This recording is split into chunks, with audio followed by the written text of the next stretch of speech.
But I want to thank you for coming out tonight. I know that it's it's a Wednesday night. It's you're probably all wishing you were home, putting your feet up and just relaxing. But you're here tonight because you've got some questions. I want to be able to at least explain some ideas that we have. And certainly where we are is we've got this great opportunity facing us. And that's really what this all started from. This great opportunity that is intermingled with some challenges. And that's really why this is coming up the way it has. For the last, I don't know, I'd say 10 or 12 years, the Sanford School Department's been trying to get some new schools, okay? And we hit the jackpot 2 years ago, and they said, yep, we're going to build you a new high school technical center and a new elementary school. So I put some slides up here, and this is hopefully to keep me more or less on track, okay? So, I know, it's amazing what you can do. That's an iPad that I'm using, and the kids show me how to use these a lot, so it's kind of neat. But anyway, I'm sorry for the curtain there. Anyone want to take a guess? If you can't tell, that's Carl J. Lamb up under the curtain there.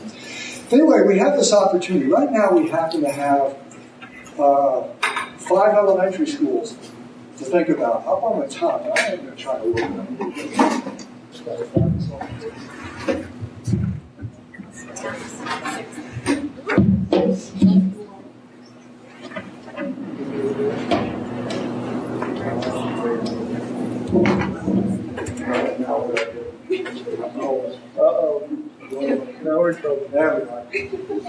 Okay. Hi, my name's Dave Theoharides. I'm your superintendent. Let's start again. Anyway, this was just kind of a layout of where our schools are. I took a map and I put some pictures on there. We have 5 elementary schools, but in essence, we really have 4, and then we have kind of an intermediate school, which is what Willard is kind of serving for us. And what I have for numbers on here, certainly Margaret Chase is built in 1987. It's K-3 right now, and has about 400 students. Okay? And that was today's numbers. It might be different tomorrow, and it probably was different back in September. Emerson, 1901. Okay? The second oldest building still in use in the state of Maine, 112 years old, okay? I believe it was a high school at one time. Somebody tells me it says that up on the top of it somewhere, and so on. We have about 126 students, grade K1, 2, and 3. Lafayette School in 1939, grades 1 through 3, 91 students over there. Willard, 1942, but then there was the big fire. Okay, and I've seen pictures of it, and it looks like scenes from Germany after a bad bombing. I guess there was nothing but 4 walls left there. I think Mr. Potter's here, and I think he's seen some of those pictures too. I think they left your office in its original state, though, if I remember correctly. And then finally up on top we have Carl J. Lamb, which was built in 1990. So this is just to kind of let the groundwork here. And before I go on, I don't want to be rude to my staff that showed up tonight, but I at least want to let you know who some of our folks are here tonight. And I'm going to start over in the corner. I have Mr. Potter, Chuck Potter, who's from Willard School. Okay. And next to Chuck is Ellie Merritt, who's the principal at Emerson. Okay. And I'll come over here at Don Jameson, who's on our school committee. Next to him is Jed Petzinger, high school principal. And next to Jed is Drew Patton. Okay, Drew is the junior high principal. Eric Knowlton. Eric is our assistant superintendent. Scott Wyman, who's probably a new face for many of you. Scott is the guy who holds all the purse strings. He's our business administrator. And Jan Goldsberry, our curriculum coordinator. And Trish Lee, who's trying to sneak in, okay, is our Lafayette principal. Sharon Remick, NCS.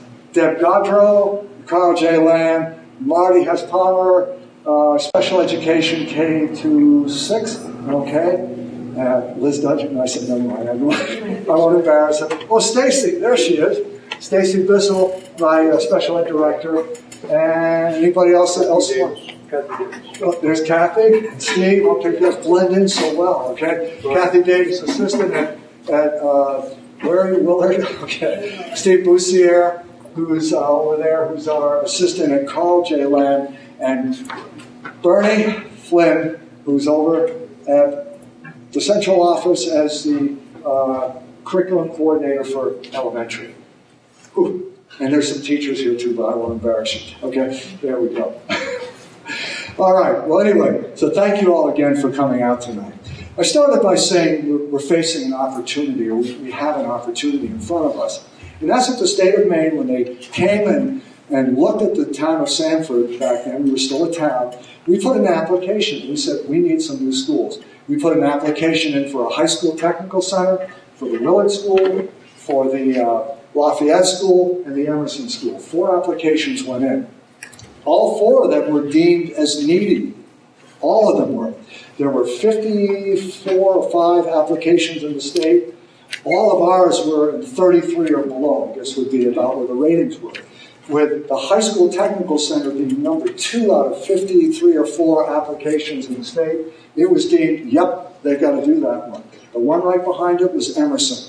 Okay, Emerson deemed at number 4. The state has agreed to fund 5 projects. So Sanford has 2 projects. A high school technical center, which the state estimates will be about $80 to $85 million to build it.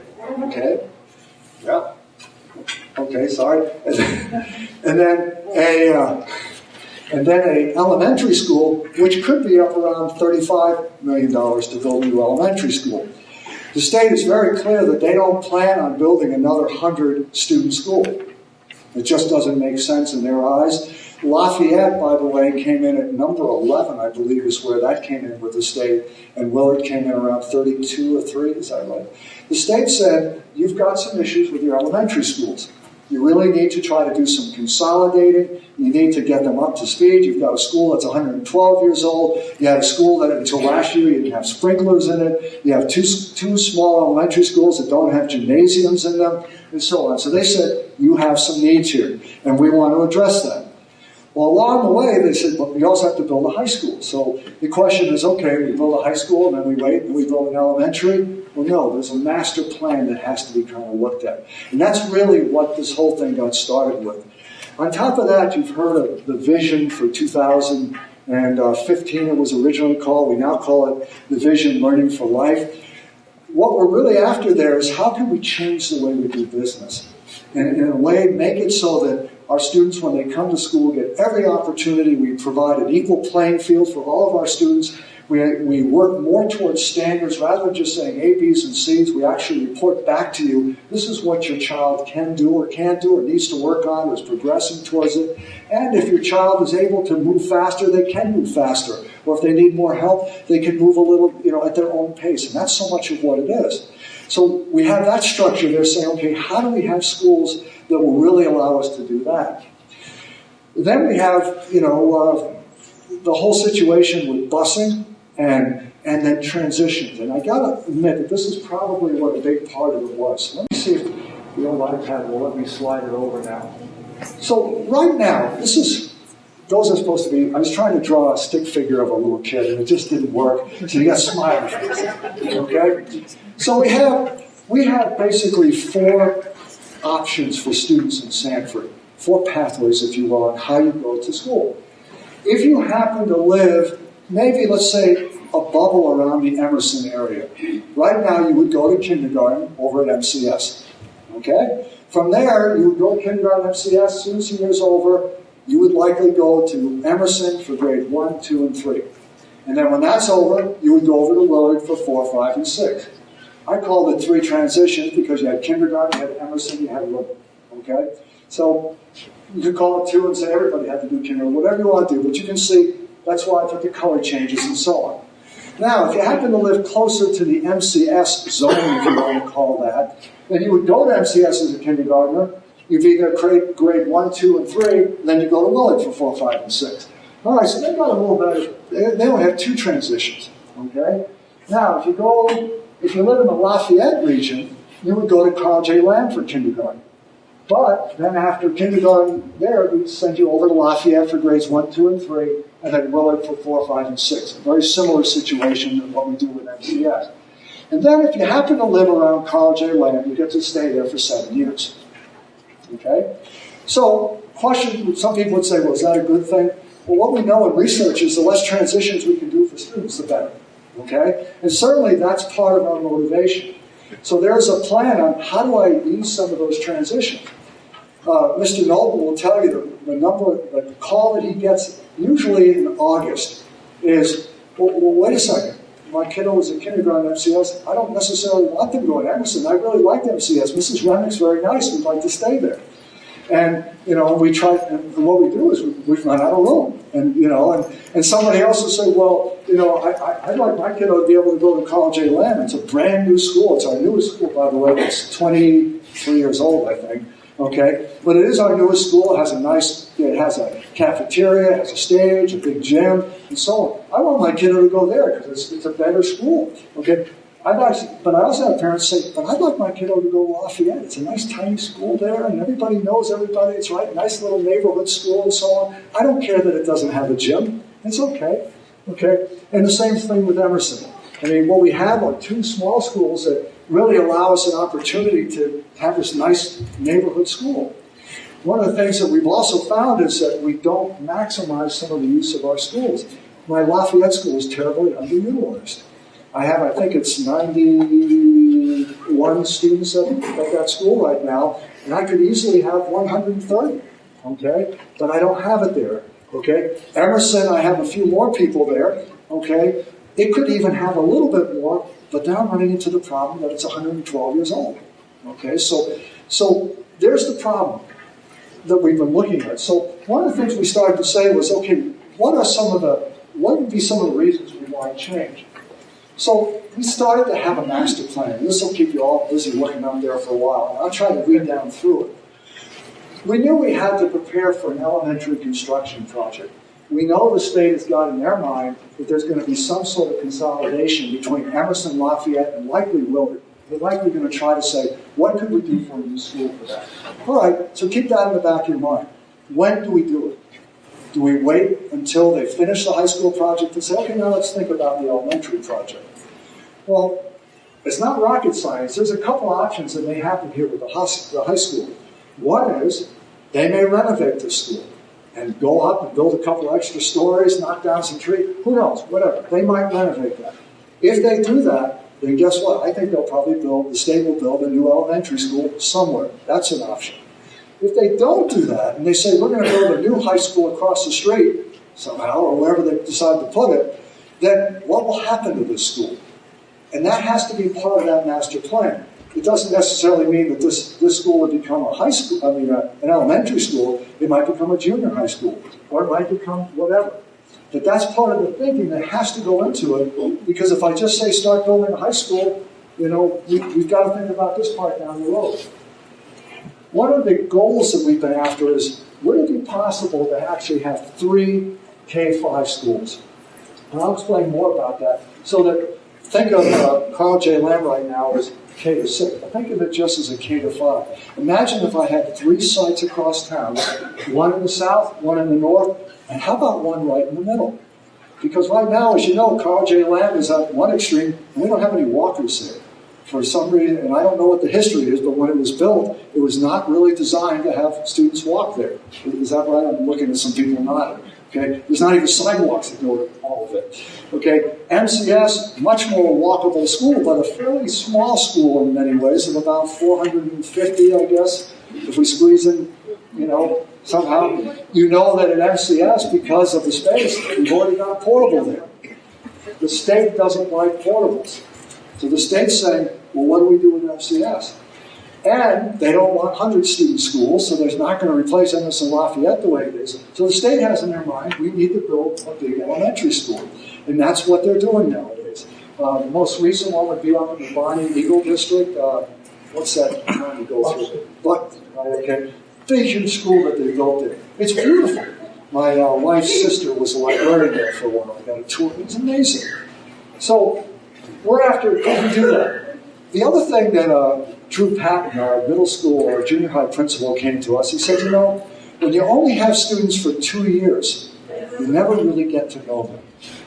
And the other thing is, and full disclosure, I used to be a middle school principal for about 17 years. I taught at the middle one. My school was in grade 5, 6, 7, and 8. And I always thought that was the way it should be done. And believe it or not, it's very much done that way through a lot of the state of Maine. 6 to 8 is very common. It is a middle school philosophy.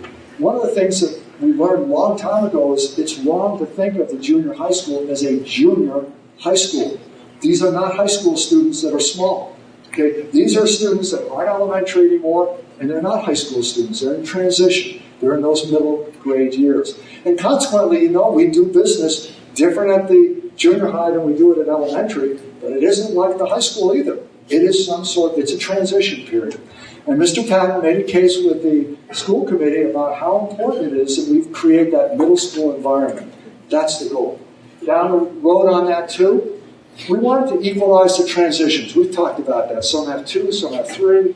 We wanted to establish better zones, because one of the problems that I have here is I think, okay, this is how many kids we're going to have in the school this year, and all of a sudden it doesn't work out that way. We're being told now by future enrollment predictions that there are going to be an extra, how many? 40 students. 40 kindergartners next year. I don't know. I mean, I'm trying to track back if there was an ice storm or something back then. Okay, but I don't know. But there's a bump, okay? You can, project whatever you think. And that bump is going to cause us a problem, because right now we have 13 kindergartens. I'm probably going to need 14 or 15 kindergarten classrooms to accommodate that. But it's kind of a crystal ball. They say we're going to have 40, but you don't know for sure. And Sharon and Deb will tell you, the day school starts, you don't even know who's going to be there. Because we do our, a lot of people, and probably many of you don't do that, but many parents wait until the last moment to register their kids for kindergarten. And then we're running around like crazy, and our classes are overloaded. So spread the word. If you want to register, the sooner the better. The vision we talked a little bit about, maximizing facilities, the projection and enrollment for kindergarten. We are overcrowded in some schools and terribly underutilized in others. We want to be able to shift classes around to be able to do that. An example would be in some classes at Carl J. Lamb, we might have 26 students, but a class at Lafayette, we might have 13 students in the classroom. And, is there an advantage for that? Sure there is. For a student to have a 1 to 13 ratio versus 1 to 26, well, how do I make that even for everybody? And, it's not rocket science. I've got to be able to distribute students around. Diversity of each school. And this is a sensitive area, okay? There are parts of town where we have higher free and reduced lunch rates, okay? And guess what? We have schools where they are.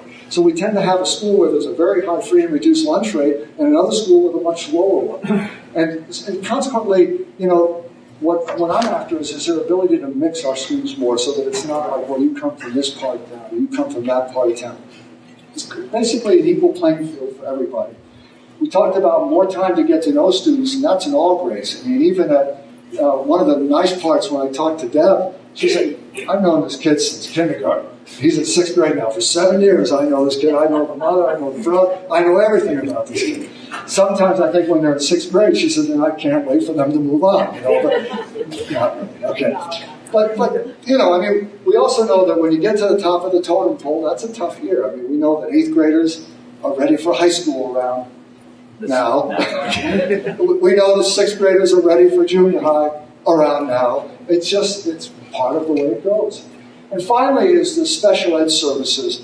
People, you may or may not know this, because we have 5 different elementary schools, I can't provide the exact same type of special ed services in all my schools. I can't do the same thing with my ESL program, my English as a Second Language program. If I did that, I'd have to have 5 English as a Second Language teachers just for elementary school. So what I try to do is I say, you know what? I'll have English as a Second Language at Margaret Chase, and I'll have it at Carl J. Lamb. But if you live at the Emerson zone, I may say, oh my gosh, what do I do now? Well, you're going to have to go to MCS now because I don't have enough teachers. So it's becoming, how do you get efficient at getting that to work? Librarians are another thing. I can't afford a full-time librarian at Emerson or Lafayette, so we share them with MCS. Okay, and Carl J. Lamb, is that helpful? Okay, good. So that's part of the master plan goal thinking. The other part on it, and it keeps going. I said, my God, we've got to wrote a lot of stuff down. After-school programming. We have after-school club, but I don't have after-school club at my smaller schools. They have to be bused to somewhere else to get to it. Is that right? Yep, okay. Provide equal access to guidance, social services, outreach workers. We're looking at one of the things that we're finding out, and some of you may have been involved with the Head Start program in town. Head Start's hurting. Okay? They're having to close down, a couple of classes, Eric? Yes. Okay? they're looking at the schools to say, can you pick up a pre-K program? Well, the state of Maine's saying, you will pick up a pre-K program. And we know, guess what? If we have a pre-K program, students do better in school. It makes sense. It's also a financial thing. The state reimburses us for a pre-K program. So it makes sense to do that. So that's got to be in there. Maximizing bus routes. How do we provide equal opportunities for all of our students, K-8, for music and for art and PE and so forth, and maybe, you know, for facilities, a gym, for example, or a stage to be able to do something. What we'd like to do is place all of our K-5 programs on the same schedule. You may or may not know, Willard, it starts at a different time, right? Oh, yeah. So you start at MCS one year, okay, and then they go over to Willard on a different schedule, and there are a couple of folks that I talked to that have one student at MCS, another one at Willard, and it's a pain because it's different times. Well, what's our goal? And we have a kind of a dual purpose on this goal. One is it will help you, but it will help us tremendously too. Because when I want to get my teachers together, guess what? I can't get my teachers from MCS over there because, you know, they're still in school while Mr. Potter's are already done. So it would be ideal for me to do my training with staff if we were on the same schedule too. That's a win-win. Collaboration time, you've heard about it. We have the Enrichment Thursday that we do at the high school. That works great for high school students, but I don't think anybody's ready to say we're going to let our students come in an hour later in the morning, you know, in kindergarten or first grade. That's just not going to work at this point. But we're looking for other options on that. Finally, well, the next bullet down was the whole idea of our vision says that if your student is able to meet the standard and show that they're proficient, why shouldn't they be able to move faster, okay, and be able to have access to that? Right now it becomes very difficult, okay, partly because of the traditional way that we've always done it, but the other part of it is if you're only K1, 2, and 3, and you're a third grader, how do you have access to fourth grade? And that's, you know, and the argument could be, well, if you're a fifth grader, how do you have access to sixth grade if it's a K-5 school? But what Jen Goldsberry has talked a lot about is the clustering of K1, 2, 3, 4, 5, and then 6, 7, 8. It seems to be a natural clustering that allows students that need a little more time to have that time, and students that are ready to move on to be able to have access. The last two, you may have read my article that said it's all about economics. We were actually talking about this for 2 years, and honestly we sat there and said, you know, this is big. Maybe we could just kind of put it off another year, it'll go away. Ty was here somewhere. Yeah, Ty Pombrian, he's hiding over there. Ty's our facilities director here. And Ty knows these buildings inside and out. And if anybody could squeeze $5 out of a dollar bill, it would be Ty, okay? And Ty came to me, he said, David, he goes, we've got some problems. He goes, we're spending a lot of money, in particular with the Emerson School right now. And maybe you remember, when did the power outage happen? January? We forgot. It's a bad dream. Ty? It wasn't January. It was like around January 18th. Say a little loud. It was like around January 18th. Okay, around January 18th? Yeah, around the middle of January. So anyway, what happened? Emerson School, power comes in off the telephone pole, comes down the side of the building by the fire escape from, and you can fill in the rest of it. Any parents ever walk down the fire escape? Okay, interesting. Okay, it's an open, great fire escape that goes from the library on the top floor, and the power comes down alongside. It's actually, the pole goes right between the building and the fire escape, goes into a electric meter. Well, Ellie calls us, we don't have any power, nothing. Well, the other thing we found out quickly is we didn't have any telephones that day either, because Emerson was our telephone center, if you will. We didn't have any internet either because of a lot of, so all of a sudden, everything was going crazy. And so we had Central Maine Power over, said that darn CMP, it must be their problem. Turns out that where the wires were coming into the meter box were actually melting the meter. And it was just old. It wasn't a fire hazard, but it shorted out, or it didn't even short out, it just melted the connection. So CMP comes over and says, you need to replace that meter. He said, okay, just put it on. Oh, no. And some of you folks know you got to bring it up to code. Okay, now here's a school that's slated by the state in 3 years to be replaced. I got to bring it up to code. $6,000?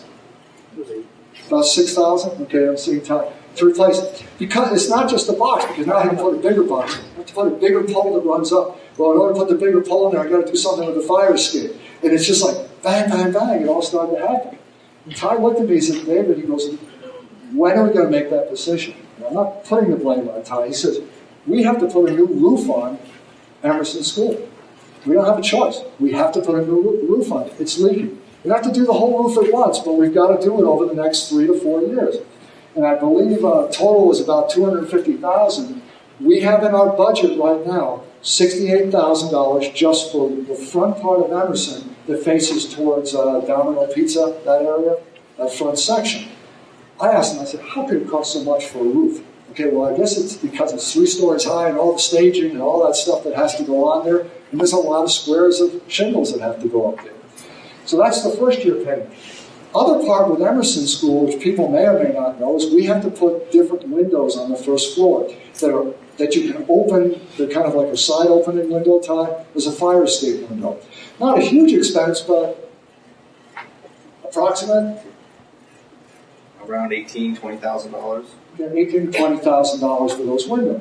So what do you start doing? Probably the same thing you're thinking. Do we keep putting money into a school that we're going to close anyway in 3 years? Okay?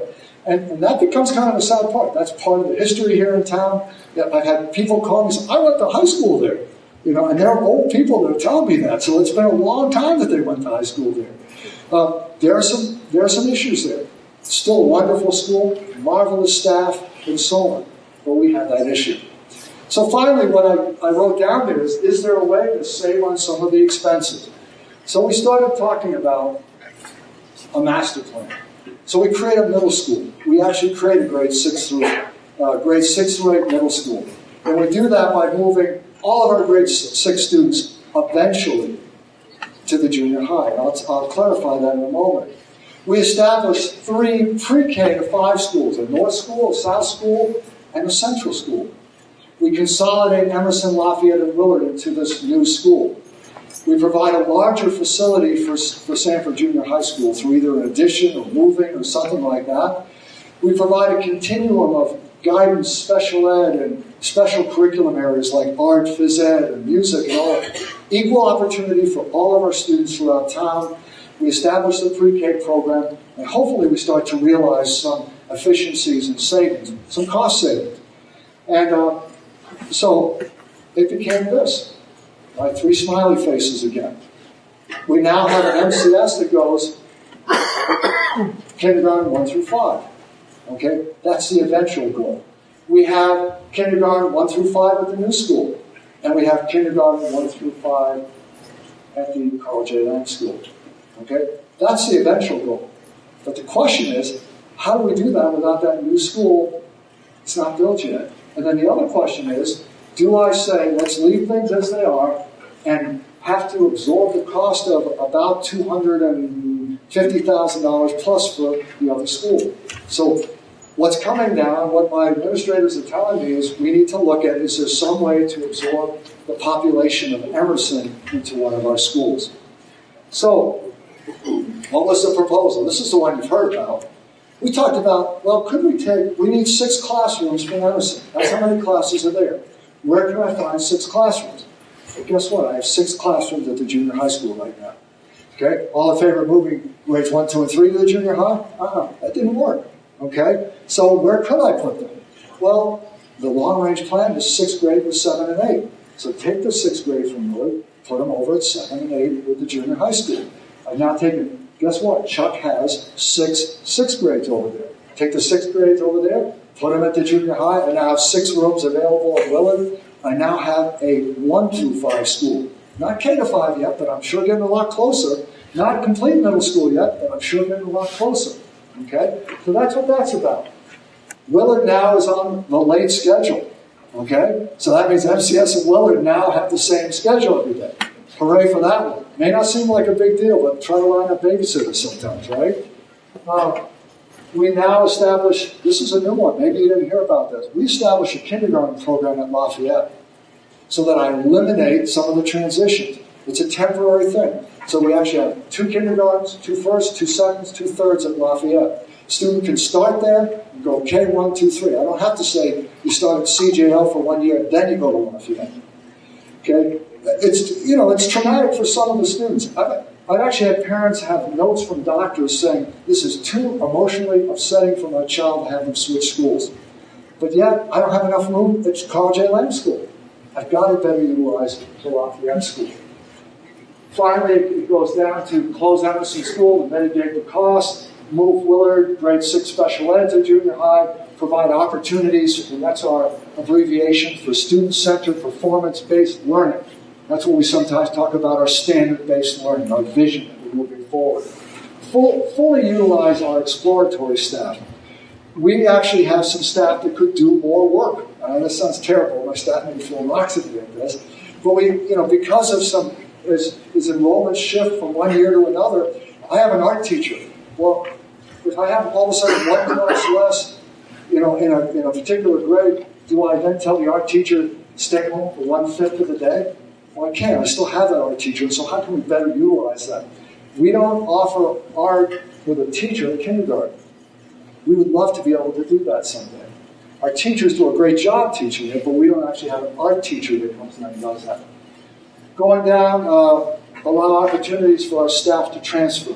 This is a big one with some of our staff. They say, well, maybe we don't want to go to Willard. We've heard about Mr. Potter. No, sorry. Okay.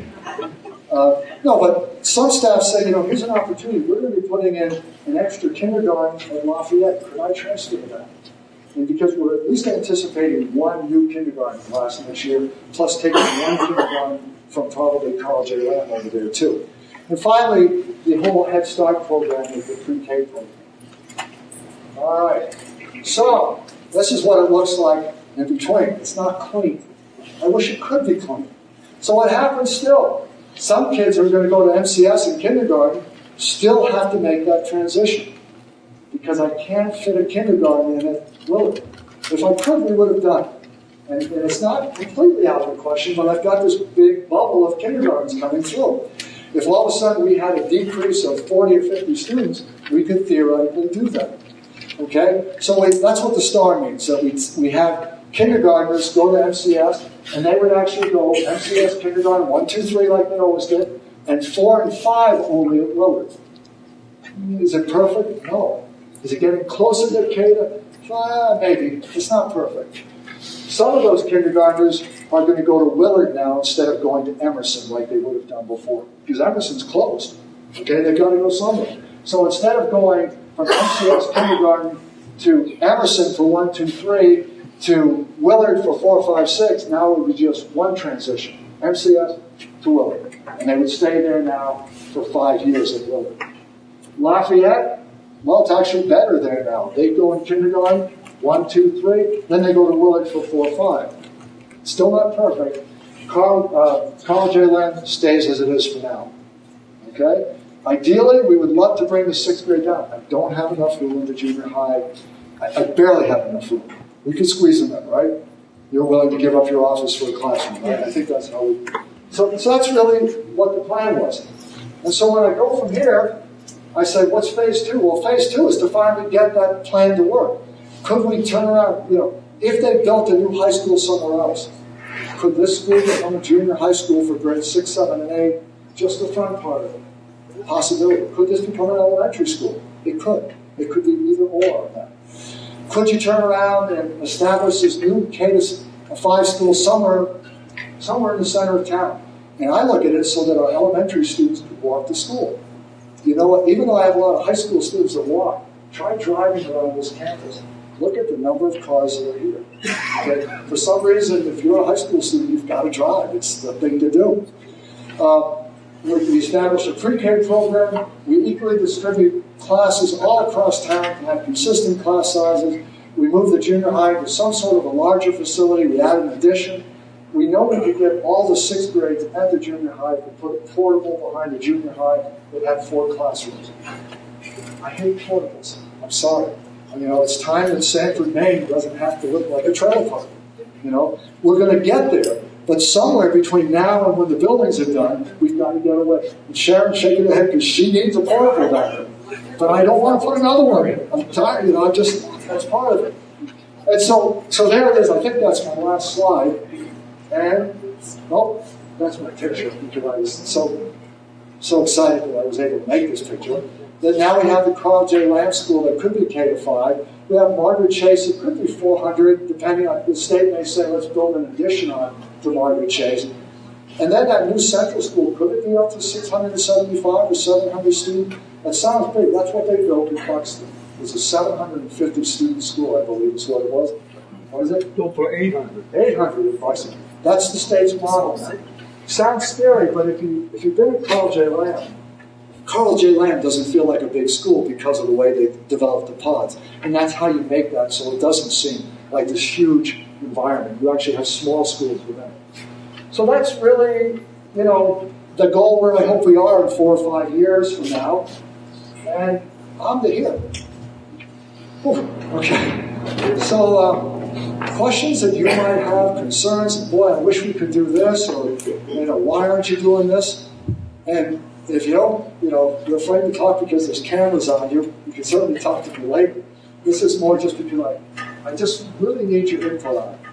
My school committee is saying, okay, Dave, get the input from the community. While I'm very thankful that you're here, I wish there were hundreds of people here tonight. Because, the worst thing would be that we all agree tonight that, okay, we can make this work, we need to tweak this and this, and then come August, we get people saying, well, why didn't you do this? So here's the chance. You all know people, tell them to send me an email, tell them to watch the video, or whatever it is, talk to your principals at the school. Questions, or who's the, okay, we got it. I'll be the first one. Okay. Christina. Can I do this? Okay. Well, the only reason is so that the TV. Hi. My question concerns the standard-based learning process. My children are older, so they're not going to be really affected by the change of the elementary schools. But the concern I have is my 8th grader being excited about having the opportunity to move forward, but then, and I know this is a new process, so I'm being very patient, but she comes home and says, I did nothing all week because others had to catch up at the end of the quarter, per se. Okay, so all quarter long, she was given the chance to progress, and she was feeling really confident about it, and then it reached a point where a teacher had to ask her to stop so everything could be worked out, okay? But I'm just telling you, this is my experience.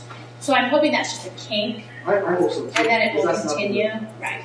The second concern that she has is where it's not a number grade per se anymore. It's if you've met the standard.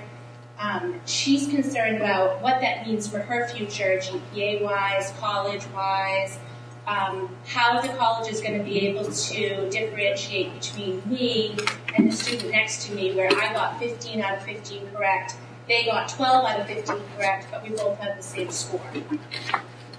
So she wants to know how she plans for that. Good question. I don't know what we're going to turn this over. Okay. You're smiling right now. Yeah, Jan, you can either go up to the podium or I'll just bring this over. But the questions that you bring up are good ones, and they're ones that are being asked all over town on the mission.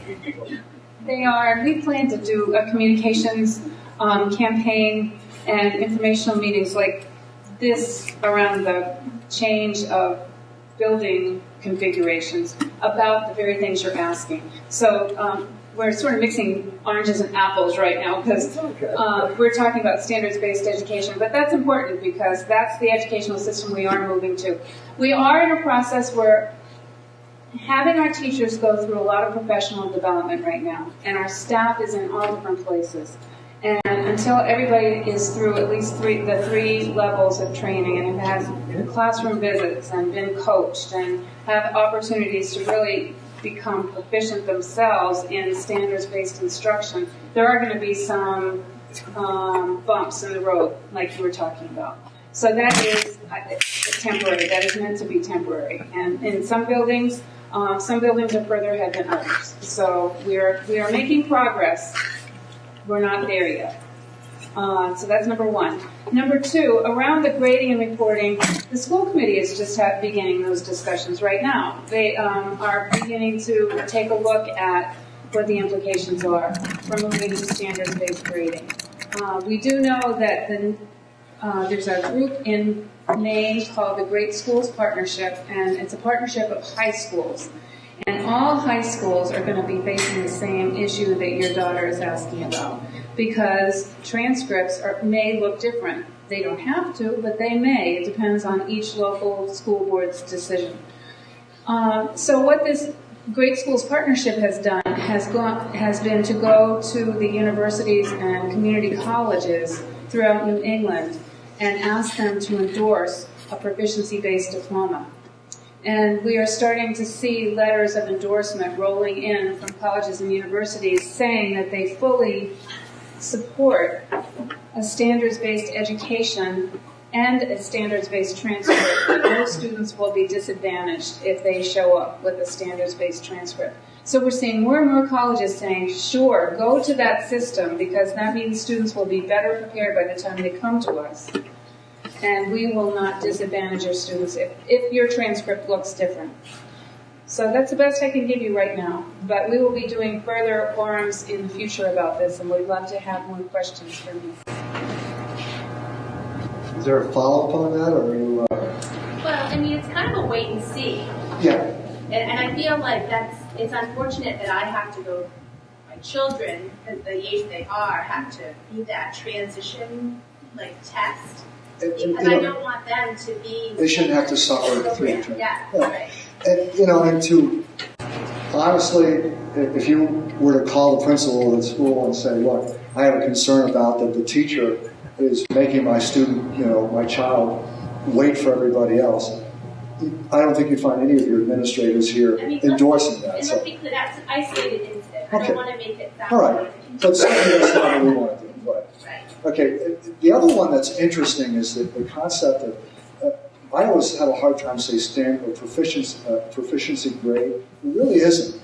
It's kind of like if your daughter brings home something that says she has an A, generally we feel good about it. A's are good. We get A's, we feel happy. B's are okay. My father was still okay with that. C's, I got to look. D's, I didn't go home. Okay? But what Dad never knew was, what did I know?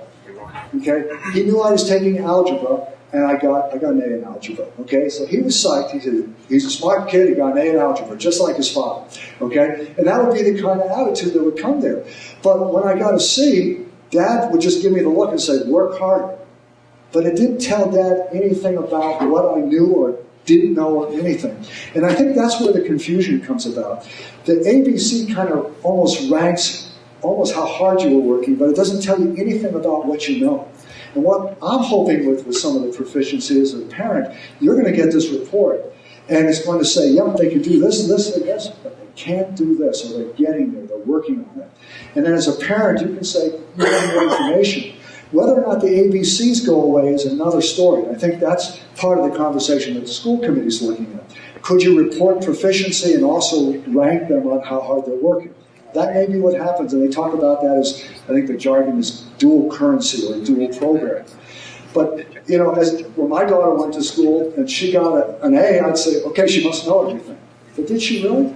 Okay? And it turns out later, that she had a teacher that never really did a lot with geometry, but we never knew that. And she's been paying for that all through college, so she never had geometry at the right age, and it went through there. This system would allow you as a parent to go and say, guess what? My daughter is not reaching proficiency here. That brings up a flag. That's when you come to school and say, hey, what do we do to get my daughter up to speed in there? Rather than just saying, B must be good enough. So I think that's my interpretation of where we're going. Any of my administrators? Yes. Okay, but you can't do the report cards that come home now, like you say, they tell us whether your child is proficient or partially proficient. My question is every time I've gone in and talked to a teacher, I've said, well, this says that she's partially proficient, but it's not the end of the year yet. Is she supposed to be proficient at this point? Or is she not proficient because they're not supposed to be proficient until the end of the year? And the answer has always been, well, we're still kind of working on that. Nobody really knows whether it's, is she where, and I have a hard time getting an answer of, well, is she where she's supposed to be? Yeah, she's doing great. She works really hard. But again, it's still not, I'm a numbers person. Like A, B, C, D, that makes sense to me. So to get, partially proficient, that's fine she's not supposed to be proficient until the end of the year, but nobody can tell me, well, when is she supposed to be proficient? Is she only partially proficient to the point she's supposed to be at right now, or is she partially proficient because it's the middle of the year and she's not expected to be proficient until the end of the year? You know, part of the way I look at the way we're doing the partially proficient, in a lot of ways, it's almost a grade still. It really isn't ranking specifically what they know. And so when they say they're partially proficient, there may be this, let's pick a number, 32 things that a fourth grader needs to know. And if they know all of them and can demonstrate they can do it, then we say they're proficient. Partially proficient to me means they don't know all 32 yet. Okay? Doesn't mean that they're not a good student, it's just they haven't done it. So if I was interpreting it, my interpretation would be it's halfway through the year, they're not there. But a lot of people look at partially proficient as, well, come on, get proficient. But they're not there yet. Jan, any comment on it? Or I know we're going down a different road on it, but it's all right. We are. Yeah. There has been some confusion about this. What we have said is that there is a trajectory that a student is on in order to become proficient by the end of the year. They have to be at a certain place at a certain time, like mid-year you have to be at a certain place. If you're not at that place where you are expected to be by mid-year, you might have to partially proficient because you are not on the trajectory to be proficient at the end of the year.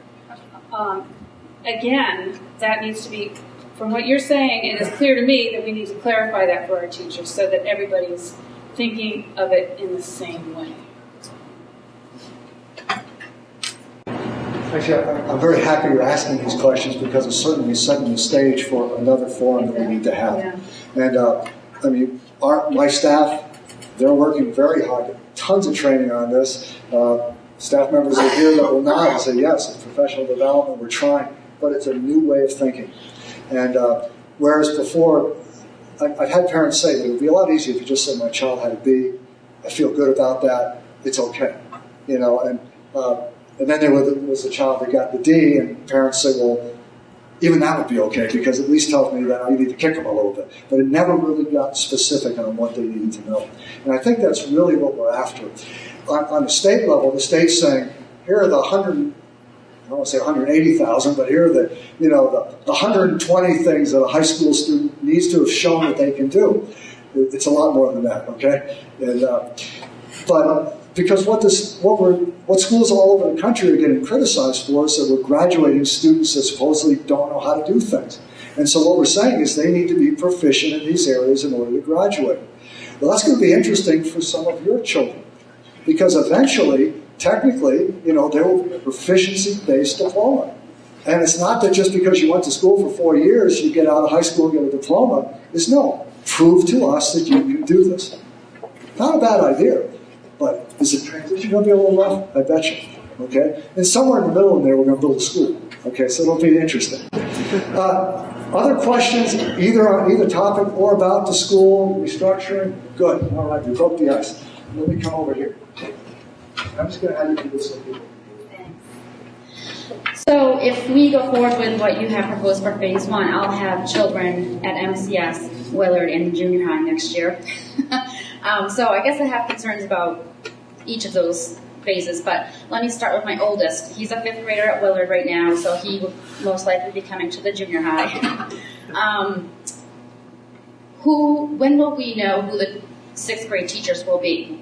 I think Mrs. Wagenfeld might be the teacher of the year this year, Mr. Potter. Will she be coming to the junior high? and things like that. You know, when will we know, and how will you decide how that's all going to sort of fall into place for the 6th graders that will most likely be moving? That's a good question. I don't blame you for asking.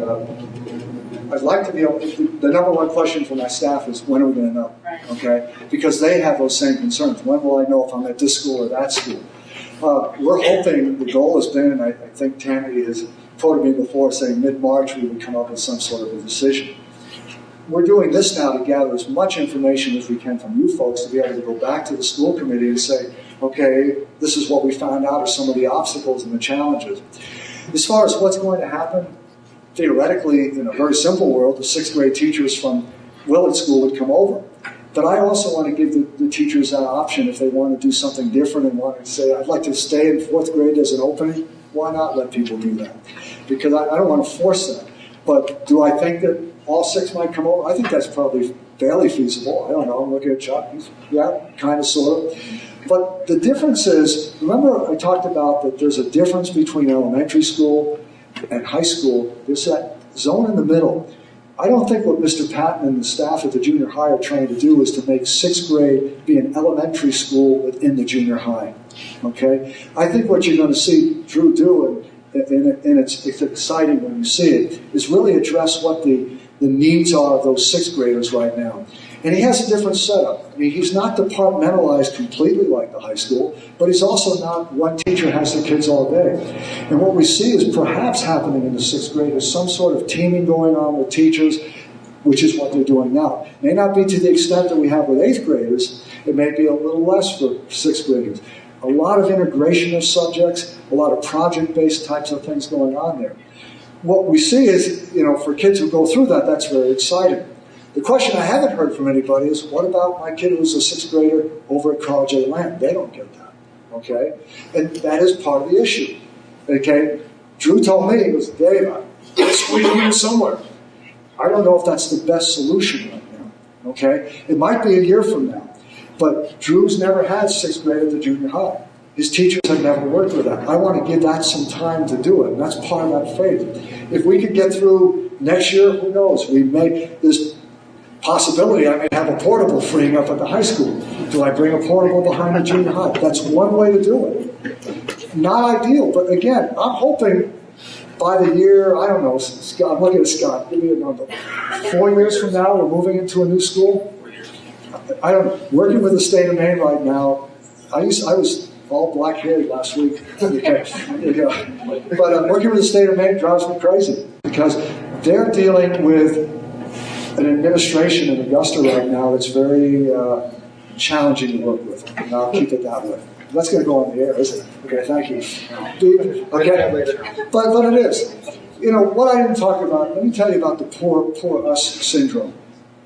The state of Maine is mid-year, or about 3 weeks ago, decided that they didn't have enough money.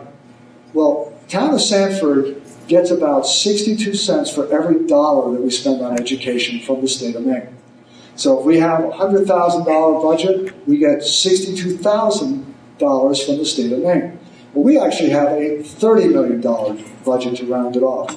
We get about $20 million from the state of Maine. It comes right into us to pay for our education. It comes from taxes and so on. Locally, we raise $10 million. Well, you can probably figure it out. We're very tied to the state. If the state's having trouble financially, guess where they look at? The people who they're giving the money to. So what did they tell us? I think it was Christmas time. It was Merry Christmas from the state of Maine. We're cutting you back $160,000. Find it somewhere. $160,000, period. Find it. So what did we do? We had a teacher retire one area. We had a janitor retire. So guess what? We're not going to fill those. We'll double duty some people. We're cutting corners everywhere. We froze the budget back in November in anticipation. We're being very tight on field trips and all this. Everything is just tight right now. I've got to make up $160,000 in a budget. I'm going to get $160,000 less from the state, yet my oil bills, electricity, personnel costs are all still there. Well, that was okay. We might have survived that. Well, the word from Augusta just recently is, we're probably going to only be able to give you the same amount of money next year as you got this year. I said, okay, so the $20 million that you sent us this year, we're going to get, and 160 less too. So they're going to give us less money next year than we had this year. And, oil's going up, okay? Fuel, transportation costs, we're about to negotiate a new contract with First Student or whoever the bidder is on that. Personnel, my staff are getting raises. My teachers have a 1.5% raise coming next year. This is after they froze for a year. Okay, they want 0 for a year. A lot of us have had to do that type of stuff. But I'm obligated by contract now. I've got to pay them that money. Okay, I got to pay the bus company. I got to pay health insurance. We're planning a 9% increase on health insurance. Okay, so there's all that money that's in the budget that's going to be there. Where do I save any money? What was the motivation for this whole reason? was I said, you know what, do I try to save some money with Emerson? And that's really what came about. I probably would have said, I've got enough on my plate right now. Let's put this off for another year. But I don't think it would have been prudent or fiscally responsible. I think we needed to look at some ways to save some money. The reality is, if I could absorb, and this sounds terrible, if I could absorb Lafayette right now and bring him into the fold, we would probably do that. It costs money. I have to have a custodian there. I have to have secretaries there, principals there, guidance counselors there, nurses there. The proposal, though, is not to eliminate those positions. We actually have enough attrition every year, people retiring and so on, that we can absorb most of that. But right now, I have a vacancy, okay, for a custodian. Well, if I close Emerson, more than likely that custodian is going to fill that vacancy. Nobody lost a job there, but I just saved the position. Okay? Same thing may happen with secretarial and so on. It's either that or I face what Massabesic faced a few years ago. I'm looking at 25 or 30 layoffs. I'm avoiding it like the plague. I don't want to do that. Okay? We've got to be able to find it somewhere. And one of the ways to do that is to turn around and say, well, let's look at Lafayette, this beautiful school over there, wonderful staff that has 13, 14 kids in a classroom. Why don't I have 20 students in a classroom? Okay? There's no reason not to. It's a beautiful school, and playground out back and so on. They don't have a gym, though. Okay? And, all right, they don't have a gym. They don't have a stage. Okay? It's the same thing that I have with Emerson. It's the old local school model. But eventually, 3 or 4 or 5 years, whenever it is, there will be this new school. It won't be a Taj Mahal, but it will certainly be beautiful. Go up to Buxton and drive around and see what the type of stuff is that the state's building. And you all know, 100% paid by the state. 100%. You may have heard in the paper that, yes, we've got to come up with some upfront money. We do. I've got to pay an architect to design this thing. I hope all of you have enough interest that when we start designing the elementary part that you come out, put your 2 cents in on that. But once we do that, it's going to go to vote in the town here. And I will probably have $400,000 tied up in design fees with architects and engineers at that time. In which, if the vote goes positive and people say, yes, give us the $85 million, let's build a new high school, the state reimburses it all. Zero cost to us unless we decide to do something more than what the state approves. An example being, the state will give us a performing arts center. Wouldn't that be nice? A performing arts center slopes down with a fold-down seat stage and all that kind of stuff. They'll only do it for 1/3 of the students at the high school. So if we have 1,500 students, a 500-seat auditorium or performing arts center. We could make that a 1,000-seat auditorium, but we pay the difference. Okay, the problem, I mean, not the problem, but the good part is the state's picked up the bulk of it. We just pay the difference. So, some things to think about down the road. Other questions? I saw one. Mr. One. Hi. So I'm to understand that the Phase 1 decision will be made mid-March, so us parents will know if 1st through 5th will be at Willard. Yes. Okay. Will there be changes made at Willard to make it more of an elementary school? It's pretty much, 3rd through 5th is a lot different, or 3 through 6 is a lot different than having 1st and 2nd graders there. You want to address it, John? Absolutely. Why don't you take the microphone? We've had discussions with staff, and we realize the present way it's configured is not going to be very conducive. What those changes need to be, we're not quite sure. Well, that's why we're excited and anxious. What is the decision going to be? So we can start planning. What do we need to do to make it accommodating and safe and welcoming for when they come? So it's going to take a lot of time. And when I try to have it with staff, I said, you know what? Emerson needs to be involved in this because they're the ones who know the kids. We don't. So they said, well, it's premature to bring them over for a conversation because a final decision hasn't been made. But clearly, everybody agrees that the way it's currently designed and configured isn't going to work. We have to make some changes.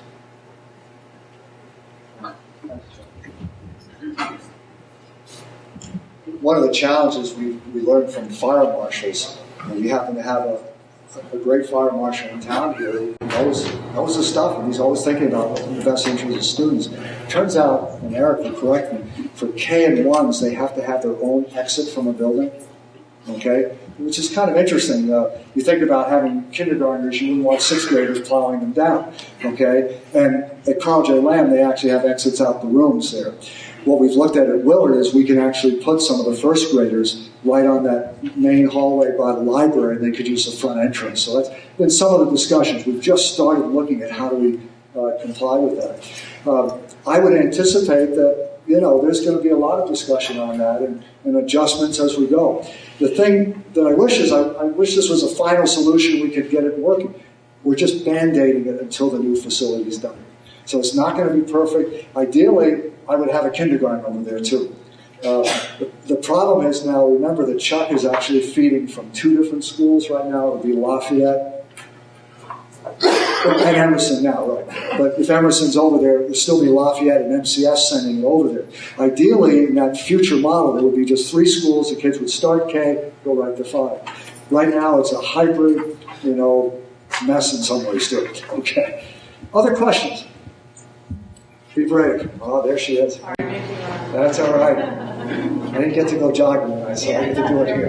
There we go. I'm lucky. My kids are all at Carl J. Lamb, so as of now, they're going to be there through 6 until more changes are made. But I have a question. I have lots of friends in Willard, and that will, if this happens, we'll make the transition over for the 6th graders. What is your plan to integrate them into the junior high? Will they be a part of junior high dances and junior high sports and that type of thing? And then, I'm just thinking of my 6th grader over at Carl Lamb, and, are they going to get those same benefits or not? Or, I don't know if I want them to. I'm glad you asked the question because we were hoping somebody would ask that. I guess one of the things I talk about is the way that we group kids, and I think that speaks to the question that you had. And one of the things that I don't want to do, not that I like Willard, but we can't make it a Willard school, meaning a little Willard, and the junior high that's going to divide the staff. And if our staff is divided, we're not going to be on the same page. So we still have to have a team effort. So to get to kind of a little bit more on your question first is, bringing folks over, I would look to team teachers, and that may look like teams of 2 or 3. Currently, we have teams of 4 there, so it might be progressive as you go up. But I really think teaming and getting the 6th graders accustomed to how business is important. If a decision is made, certainly looking at a plan as far as getting those kids over early, parents involved earlier, just as we do with the current 6th grade parents, is very important. So we want to look at how do we make that transition for them? How do we make things so that they're, because it is a big change for 5th graders this year. They're going, all right, I got one more year until I go over to the junior high, and then all of a sudden we're saying, you're coming over right away, and that can be a shock to them. But part of it is just spending some time in the school, getting to see the teachers, getting to know how we do business, and that can ease the transition. It's the same transition from 8th grade to 9th grade. That part's very important. To speak to what you brought up, no clear answer for you. It's something that we would definitely look at, all of that stuff, from athletics to dances to all the different things that we offer. And I don't have a clear answer for you right now, but it's definitely something that we would look at in trying to make equity where we can make equity among the buildings so that the opportunities are similar. But remember, they're different buildings, different staff members as well, and each school, both Carl J. Lamb and the junior high, have things that are great about it and things that need improvement in it, and resources that they have that we don't have, and vice versa. The sport one, which is a big one, we've been talking to Mr. Sauls about that. But currently, there really isn't a 6th grade sport program. It's handled more through, I think, Marcel, is that right? More through Recreation Department or the YC? SS. Thank you. I knew there's some acronym there. I never remember. So most of the 6th grade programs are handled outside of the school realm. But, would there be a 6th grade basketball team? Well, at this point, that's a conversation. Could we only have it for this one school and not the other? That wouldn't be our goal. So that's not an intention in the next year to try to do that. What about dances? I think they're all things that Drew and I have been talking about. Remember, here's the one thing that's different, though. The Carl J. Lamb School will be on the later start, and the junior high will be an early start. So we have a little bit of a problem trying to get those 6th grade teachers. We know that they're not on the same schedule. That's one of the unfortunate things with the plan where we are right now. Other questions? Comments from my staff, too, or anything? Oh, there's one in the back. Okay.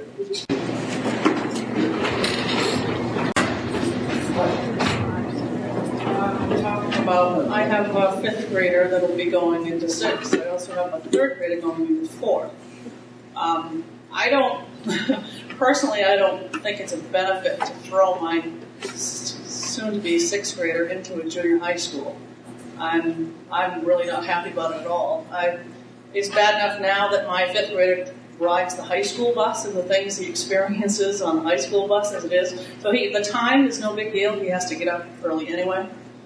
But when you throw younger children in, and I'm from what I've heard, the junior high is definitely a totally different atmosphere than what the kids are going to get at Willard or kids their age.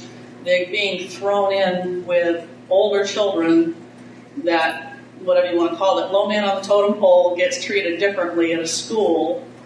And I'm talking about how other kids will treat the younger children and what they're going to have to deal with in that aspect. I don't really see a benefit. I don't. Maybe some people, think maybe, but to me, I really have questions about what are they going to have to deal with being subjected to 7th and 8th graders, where I know positively that there's a totally different atmosphere in that junior high, which I liked. I liked the way that it was just 7th and 8th graders, and it's kind of like not having your child to grow up a little quicker. But to me, if the 6th graders getting thrown in with, and not all of them, I think the kids at Carl Lamb have more benefit to stay where they're at. And I don't know, that part of it really concerns me, as in kids being shifted around to so many different schools. But the shifting is one thing, but I guess the atmosphere is what really concerns me. What? Yeah, sure. I just wanted to, not that my opinion is going to ease you in any way, but speaking from my daughter's experience, the junior high does a very good job at keeping the 7th graders with 7th graders. They're with their own peers. The 8th graders are on the opposite side of the building where my daughter is this year, and she's with 8th graders. Yes, they see each other in the hallway, but they do a really good job and the staff is very big on communication, and I have found there to be no trouble as far as how they deal with issues, and my daughter has always felt like she can communicate if anything had happened, and lucky for her, nothing has. But they do keep them separate. They're not. There's one mixed community. My daughter wasn't a part of that, but I had a very positive experience there. Well, thank you. I think just one other add-on on that is we're not putting 6th graders into junior high. And I'm saying it that way. We're really looking at putting 6th graders into a new school called the middle school. And I think that's important. It's a philosophical change. I think we're already philosophically there with our 7th and 8th graders the way we do it, but we keep calling it a junior high. I think that scares people. Junior high means something different than a middle school that's really tailored for the needs of those students. I too would say that for my son, who was in 7th grade at the junior high this year, he was ready last year. It was 6th, 7th, 8th is across the country, a lot of places, middle school. But I had a question. You talked about the bus company and the contract being renewed. Is that something that you will be making a decision on yourself, or will the community also have input to that as well? That's an interesting question. Don't look at to be honest, one guy was in segment here, probably didn't have an answer, but I'll let them fight over the microphone. There you go. Just give it to Drew. Drew will just talk a little. That's a really great question. By law and under statute, we have to put the contract out to bid every 5 years, and this year we're on a 1-year extension. And we have been talking to folks, and we will be putting out a request for proposals.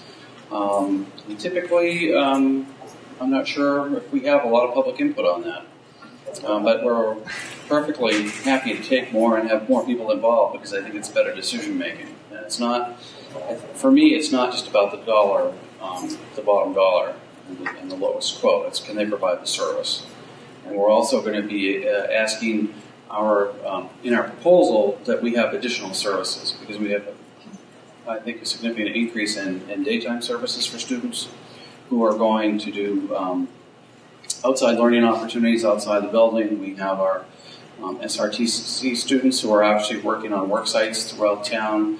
We have some internship possibilities for students. So I see that we're going to have a more involved transportation company, whoever that may be. It may still be obviously the first one, but we're going to be adding more requirements for our transportation company. I'd just like to say that the first student, many districts have their own buses. If you've lived someplace else, you probably know that. I worked at, before the first time I retired, I worked in Noble, and we had our own bus fleet there and director and everything else. So coming to the city like Sanford, where we have a contractor, it's a different ballgame. And there are certain people who think the tail wags the dog, where basically first student calls all the shots and the school department says, we'll do whatever you say. Well, that has not been the case. District spends $1.5 million on bus services in Sanford. And as Scott indicated, we're going to be doing a lot more in-town transportation for the tech center, for other needs of both the high school and hopefully the middle school. I've worked with Gene, who's in charge down there. We've made changes, we've added, we've made adjustments. I've had parents come to me looking for more bus stops, more direct pickups. So I've worked closely with them and done what we can to do to make that work without having children on a bus over an hour. Every stop adds 4 minutes to the run. And so when you start adding that up, 20, 30 stops per bus, it quickly gets over an hour. And we're trying to keep the runs to about an hour or less. We don't really do cross-town buses because that's a whole other world to itself. I'll tell you the other real thorn, it's not a thorn, it's just a fact we work with, is babysitters. Now, you can live by MCS, or you can have a babysitter by MCS. If a child goes to Carl Lamb, and there's no guarantee there's going to be bus service to and from the babysitter to school. And some of the babysitters think we should do that, and we try to do our best, but it's not always possible, and I try to make parents aware of that. Anytime there's a problem or an issue, call, email, whatever. Happy to help out, try to make it work. I think what Eric also brought up, just as a note on that, one of the things that happens if you do the triple switch, one year you have a babysitter here, and then your child goes to a different school, and there's not bus service to the babysitter. And that was brought up by a couple of parents too, that by having one school, you then could pretty much set up a babysitter for K-5. One thing I've noticed about first student is when you call as a parent with a question or concern or even a complaint, because we've had to more than once, they're really down on you as a parent.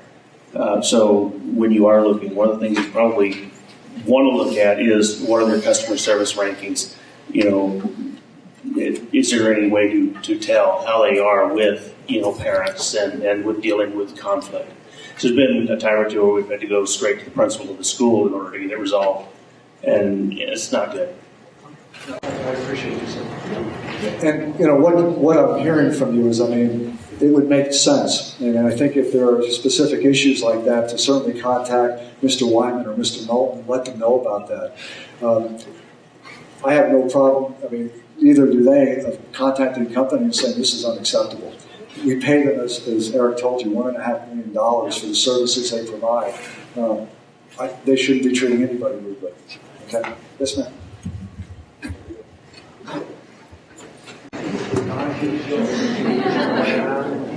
Just one more thing on the buses.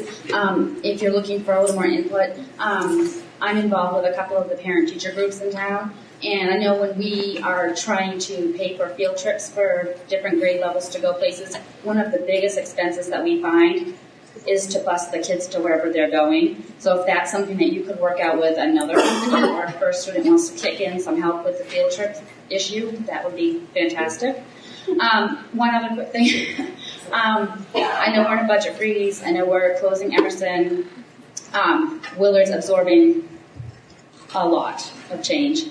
2/3 of their building is going to be leaving to the junior high. But they'll be having such a huge change in their student population. Will there be any way to move playground equipment or other things from Emerson to Willard? Because I know that's going to be a major issue at that school, is how do you have first graders on what is already there as far as the playground space goes? I would not be comfortable as a parent if my first grader were going there on Main Street. I mean, yes, there's a fence, but it's not fenced in. There's no field for them to run and play soccer. I mean, it's mostly blacktop. You feel sort of inner city. Good question.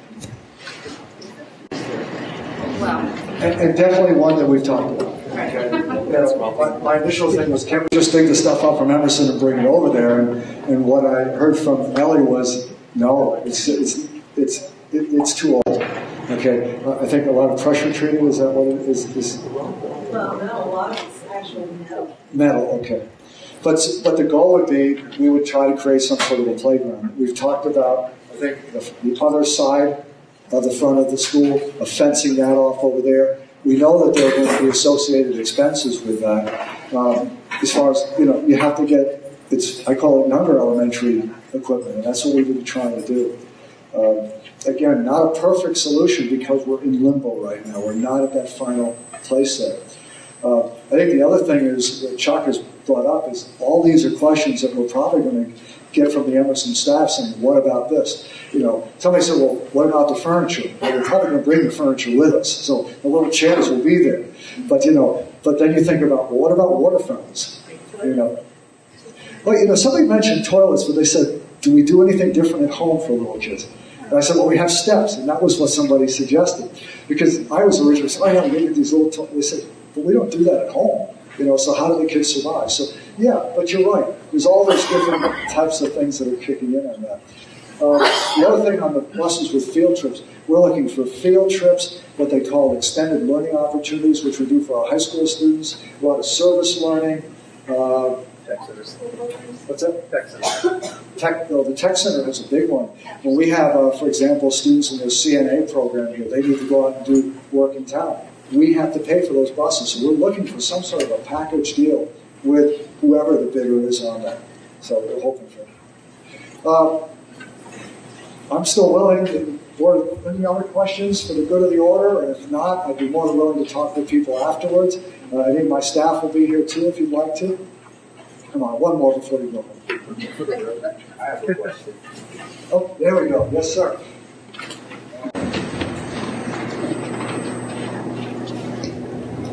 All my children have gone to all the schools in Sanford. Margaret Chase, Holland, Lafayette, to junior high, high school, and Willard. And my question is, I know there's a budget freeze and everything, but because the diversity of Sanford is changing so much, there's a lot of Hispanic kids, there's a lot of African American, there's a lot of Chinese kids. How do we cover that? How, are there going to be more teachers that are Hispanic, that are African American, that are Chinese, and like that? Thank you. It's an interesting question because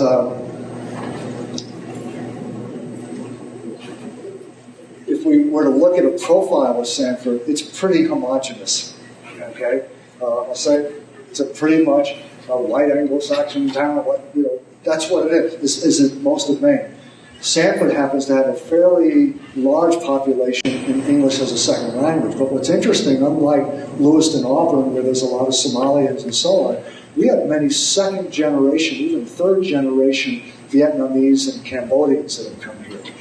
Back in the 60s, I believe it is, Sharon, that was the big move. I'm sorry? 70s and 80s. 70s and 80s. When I first came here, I was in charge of the ESL program. We had about 150 English as a second language students. We had 4 teachers working it and so on. Our numbers are down around 70 now. Those numbers are going down. Our largest ethnic group would be Asian right now.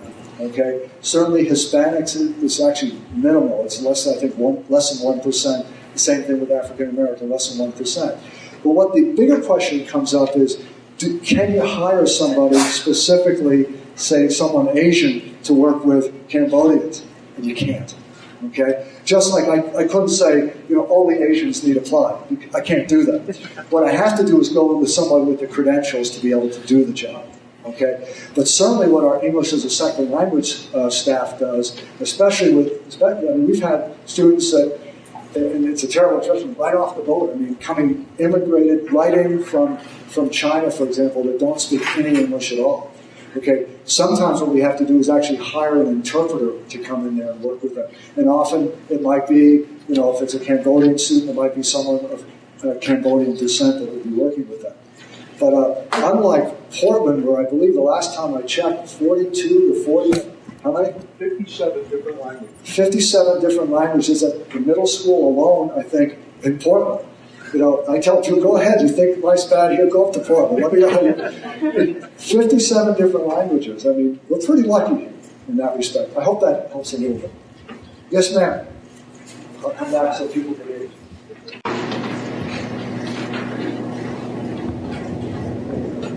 Another question about, I'm wondering if there is something that can be looked into or something that can be done about the extremely disruptive children in certain classes.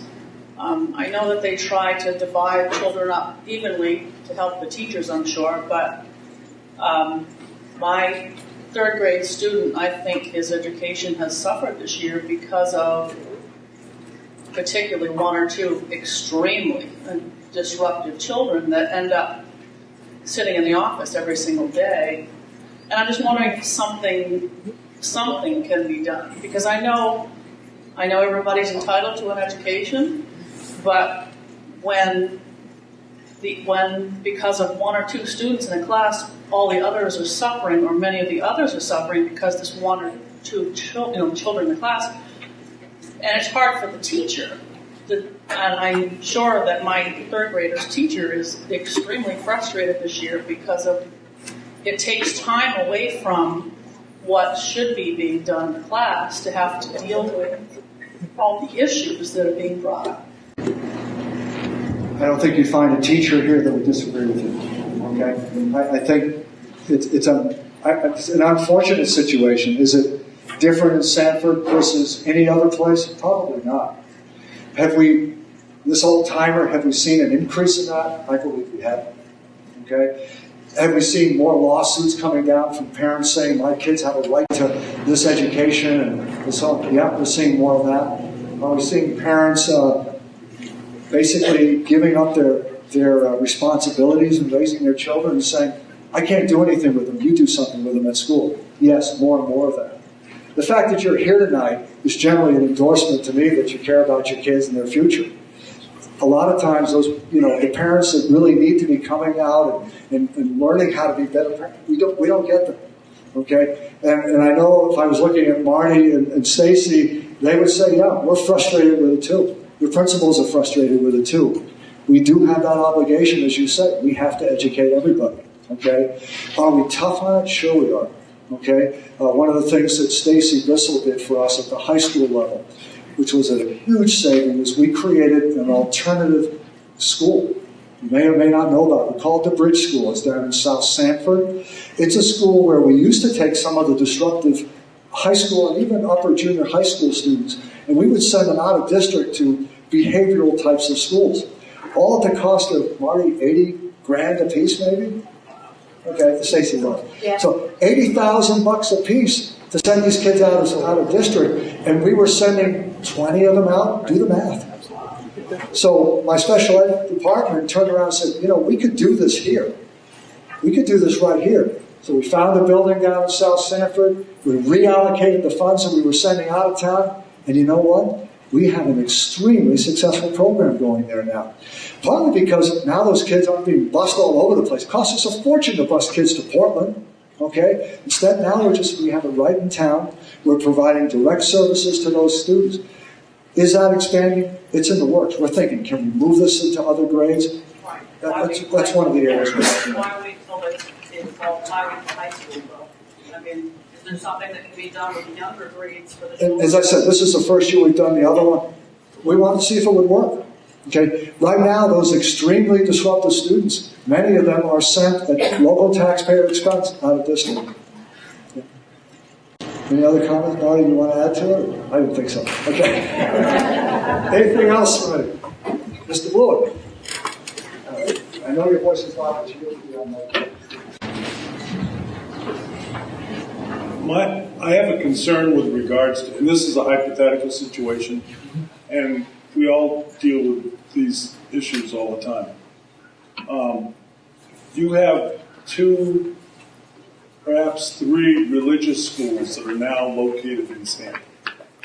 And when you start to build new schools, and the people start to hear that those schools are wonderful, will we in fact, or have you thought about the possibility that your census would probably rise as a result? Or, on the other hand, if the Catholic Church ever decides not to continue funding, however little they do, St. Thomas School, or if the town decides not to continue to fund St. Thomas School, what would that do to the census, and where are you with that thinking with regards to the new schools? Good question. We just hope it doesn't happen tomorrow. Okay? In the study that the engineers will do eventually, this is part of that money that gets spent on, they will look at all potential expansions of it. One of the things the board said the other day is, what's to prevent people from saying, hey, I want to move to Sanford now? Because technically, when you have a brand new high school and technical center, that should be an attraction. Right now, I had a local real estate agent that says, as a general rule, when someone comes to Sanford, we don't drive them around the high school. Okay? And, I'm not ashamed of Sanford High School. My God, what does it mean that we had to put all these trailers because so many people wanted to come here? That's a sign that it's time to move forward on it. Right now, we get I checked with the junior high school, 6 to 8 sixth graders every year coming from St. Thomas over to the junior high. What they told me, though, was 5 or 6 years ago, was 30 sixth graders that would come over. So there's a shift going on over there, and there may be some of you that have had students over there. I don't know what will happen there, but they get included. The other part is Acton. Okay, remember, we get about 100, 120 students from Acton that come to our high school. Could potentially 7th and 8th graders, or 6th, 7th, and 8th graders from Acton come here? Sure they could. We receive about 30 students per grade from Acton. So all of that's part of the formula that will be put in there. What you always worry about is you open the door only to have to pop a portable in there the next year because you don't have enough room. Okay. Other questions? Going once? Going twice? I hope this was beneficial to you. I encourage you, my email address is easy. It's dtheo@sanford.org. I think I'm the only Theoharides in Sanford. If I'm not, then, well, my wife's here too, but that's another story. Okay? But certainly, call me at the office. You can talk to Liz. She'll get you a time where you can meet with me, whatever it is. Any concerns that come up, talk to some of your friends around town. If they have a question, say, call them. Because what my folks have been doing tonight is writing everything that you've been writing down and saying, okay, how do we address it? How do we address it? We actually have probably 20 or 30 other questions that nobody asked tonight. But that's okay. There's a lot of questions that are there. And we're hoping by mid-March, after the school committee has a chance to get their budget done for the city, that we can then really address this. And that's our promise that I'm hoping the second school committee meeting in March that we make a decision. Keep our fingers crossed. Yes, sir. How will we learn what the decision is? How do you plan to communicate that? You can use a newspaper or call another town meeting or otherwise? How would you like to do it? Facebook. Facebook. Nobody said white smoke out the chimney or anything. Okay. But certainly Facebook. I mean, we're experimenting with a whole bunch of things. I mean, the fact that I'm on Facebook right now, you can friend me anybody who wants to. I'm one of those guys. Yeah, I'm up to 25 friends now, but nobody wants to. Okay. But Facebook is there. We have the Our Schools, Our Future group. They work very closely with us. We have a Facebook page for the school right now. We're getting there. It's still called the Vision page. We'd like to make it more of our school. I suppose I could do an instant alert, but I really don't want to. Okay, I'm afraid that when you get those instant alerts, you just roll over and hang it up, say no school today. So we're a little careful about doing it. Probably newspaper, letter home from school, something like that. Okay. Anything else? Well, thank you all very, very much for coming out. I look forward to hearing from anybody down the road. Thank you.